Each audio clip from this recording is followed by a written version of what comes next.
Maybe you've heard the term back on market. They relate to a certain type of property. I'm going to explain to you why back on market properties are the secret of the MLS and why people who shun them or think the MLS is irrelevant for real estate investors, they're crazy.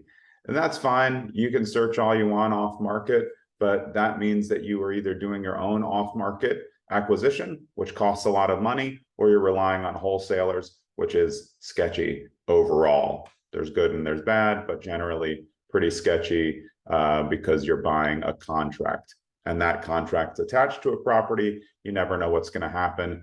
This is what you need to know about back on market properties. I just talked about it on my most recent appearance on the Bigger Pockets podcast, episode 667. I'm going to give you a longer version now. Let's do it. This is the secret of the MLS.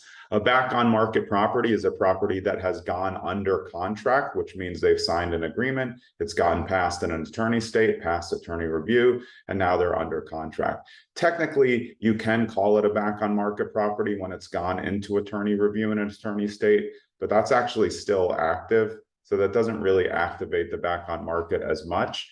Depends on how your MLS qualifies it. But here are your ways to figure out how properties are back on market and what it means. The first one does apply to an early one. So if you see a property that goes into attorney review, which in the state of New Jersey, that's marked A with an asterisk if you're a real estate agent.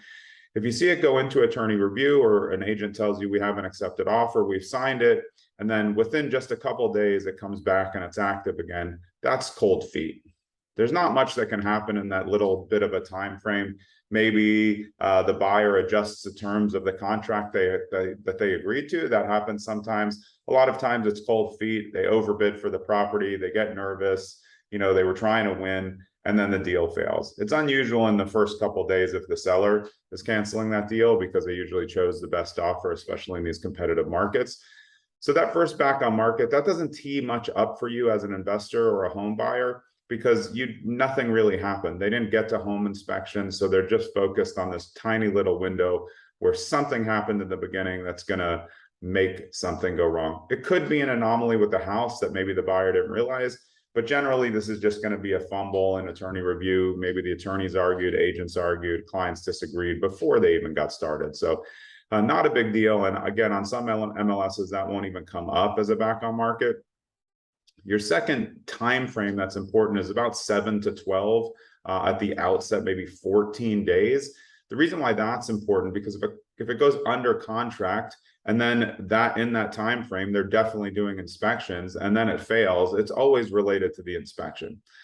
When I say always, I don't mean 100% of the time. There's obviously things that happen in other transactions, but generally 7 to 14 days when a property comes back on the market, it's going to be because of home inspection. Let me give you a couple of provisos. That does not mean that the house is a disaster. When you go to home inspection, you can have an unrealistic buyer or an unrealistic seller, or just two parties who just can't agree.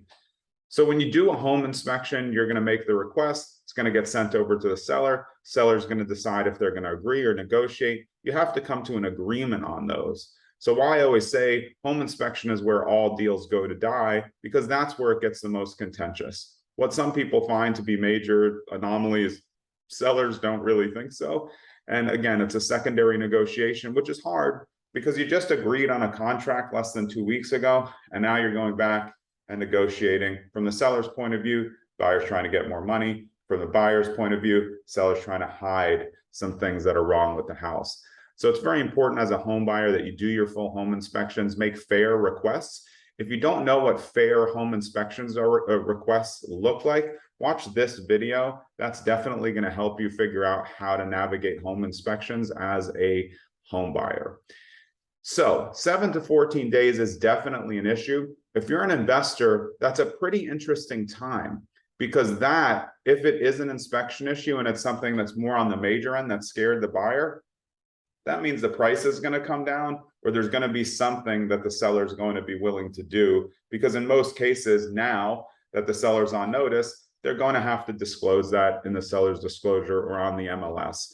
So if you uncover a giant sewer problem that the sewer's broken and 15,000, they're going to need to address it. If you find an oil tank, they're going to need to address it because the next buyer is going to do the same home inspection. So it's silly for a seller to think, oh, let me just hope nobody sees it the next time. We're all going to get home inspections, and if you're only hoping that someone waives inspection, that's not a great way to do business. So you have your 0 to 3-ish days, which is cold feet. 7 to 14 days, that's a home inspection issue. Again, it could go either way. Why it's a good opportunity for investors is because you're coming in with hopefully more pointed financing. You know exactly what you want.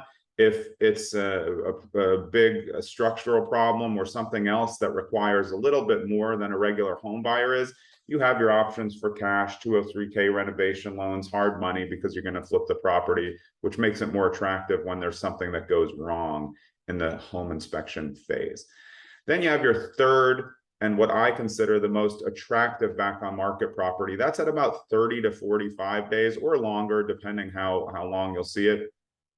If you're a real estate agent, you'll see it in the agent remarks as BOM, which is back on market, buyer could not perform.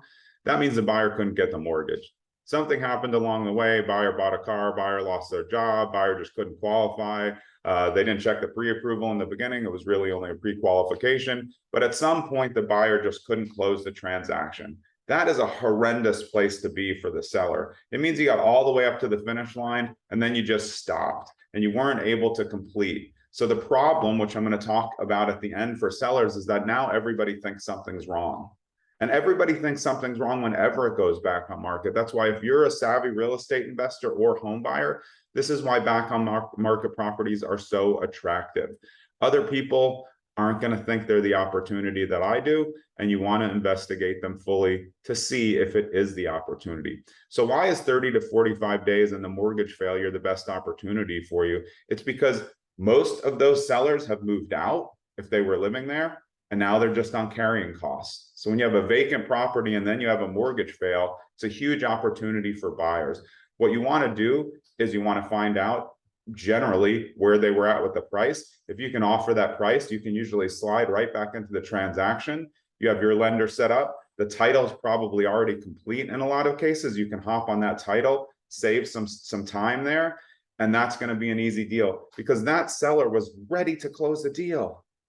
Like the next day or a week in, they were confirmed, they left, they moved, they're in their new place, they're waiting for this to close, and now all of a sudden it doesn't. They don't want to go back through the whole dog and pony show of relisting after it's been on for 30, 45 days under contract and try to explain what happened. They just want a savvy buyer and agent to come, slide into the transaction, take over it, and close as fast as possible. If you can do that and you understand what the property is, maybe it's a property you saw.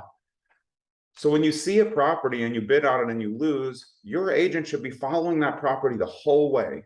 You're always communicating with the agent, hey, is everything good with the transaction? Because if it fails, you want to be the first person that they call. And that is the secret of the MLS back on market properties. My name is Jonathan Green. I run a big real estate team. We have 45 agents in the state of New Jersey, Philadelphia, Catskills, and Elko, Nevada. Streamline properties on market, brokered by eXp Realty.